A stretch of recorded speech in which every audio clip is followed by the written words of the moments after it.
question is, brother, please, hard to believe. Please mention your name and one question at a time. Shijil. There are some hard to believe instances in any scriptures. For instance, in Quran, like birds dropping stones in a battlefield on the enemy's context like that, which is hard to believe. That's my first question.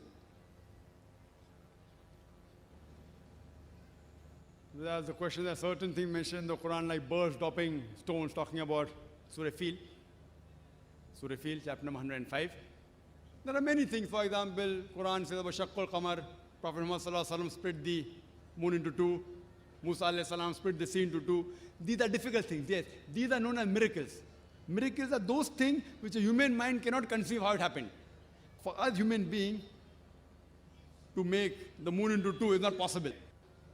For us human beings to split the sea into two and have a pathway is not possible.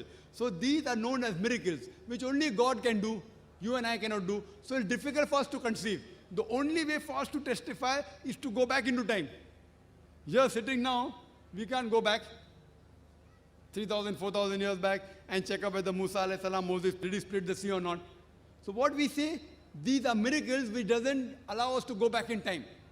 But there are many things which Quran has said, which has come true today. For example, Quran speaks about science, about the Big Bang. Quran speaks the light of the moon, not its own light. Quran speaks the earth is spherical. Quran speaks the sun rotates, which to a man 1,400 years back would sound, what is this nonsense? That the moon has its own light? That the earth is spherical? All these things about the Big Bang. But today, after science has advanced, we have come to know it's a fact. But to know what happened in the past, we can't go back in time. So what my logic says, whatever the Quran has mentioned, certain things we can check up now. Certain things we can't check up. We can't go back in time. So that goes in the ambiguous slot. So what things we can check up today? Out of those things, whatever we can check up, so 80% things we can check up. So my logic says 80% of what the Quran mentioned, we can check up today, and we have come to 100% correct. Whatever we can check, not even 1% is wrong. Most of the contents are historic, I think so. Yes, that's what I'm telling you, brother. Historic. For you to say that thing didn't happen, you can only prove by going back in time. If the Quran says Prophet Moses split the sea, you can't prove that he didn't split. Neither can you prove he split. But we can't go back in time. Can we go back 3,000, 4,000 years back? Can we go? We can't. So what we say logically, this may have happened, may not have happened. May have happened, may not have happened. The birds may have dropped stone, may not have dropped stone. Correct? What we say, this is ambiguous. If we talk about the nuclear bomb, 1,000 years back, would they have believed? Would they have believed? They would have said this is nonsense, right or wrong? But today you and I believe or not? Because science is advanced. Similarly, there's nuclear bomb, there's atom bomb. So birds dropping stones, what's the problem? It is so easy. Nuclear bomb is more difficult. So here we realize we cannot go back in time. So what my logic says, whatever we can testify today, whatever we can analyze today, out of that, 100% has been proved to be correct. 20% we can't analyze, we cannot go back. We can't go in future. We cannot prove scientifically whether there's heaven or hell. So you'll ask me, Brother Zakir, you're a medical doctor. How do you believe in heaven and hell? I said that goes in the 20% ambiguous slot. So my logic says when 80%, what we can check today of the Quran, has been 100% to be correct. Not even 0.1% is wrong.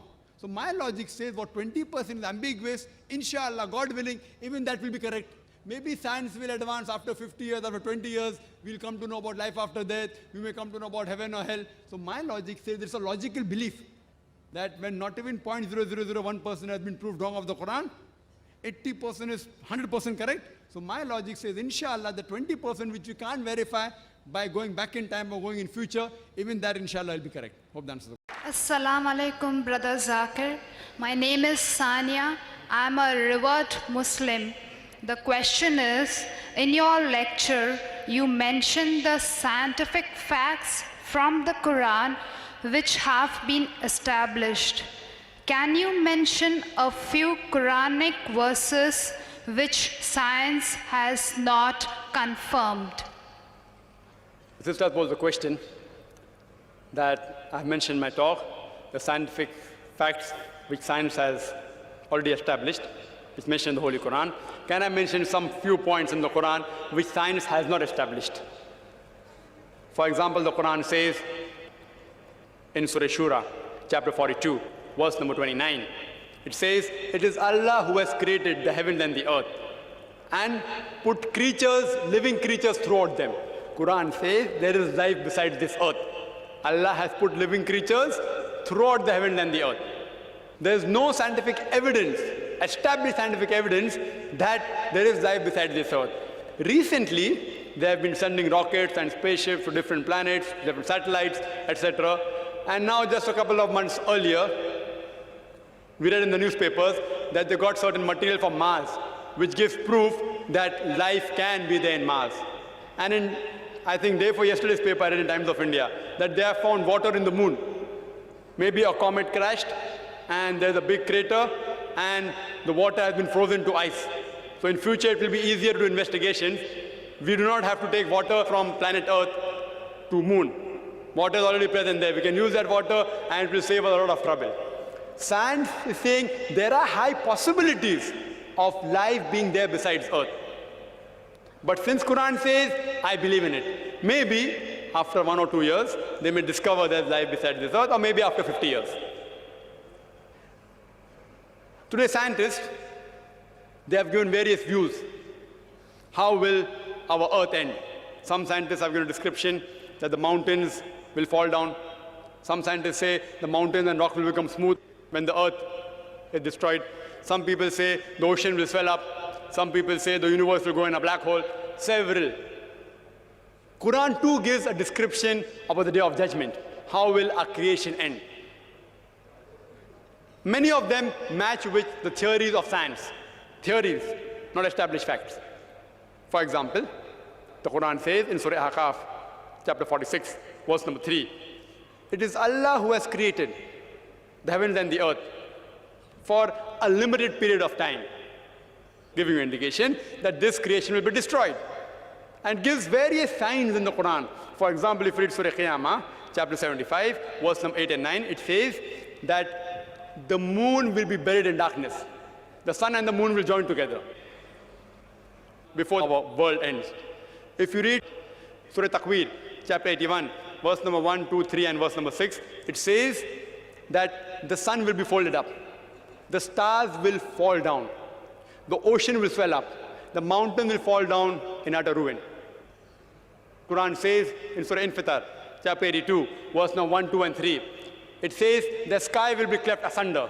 The star will be scattered. The mountains will fall down. Various signs how will the earth end is given. These are scientific points mentioned in the Quran which science hasn't established yet.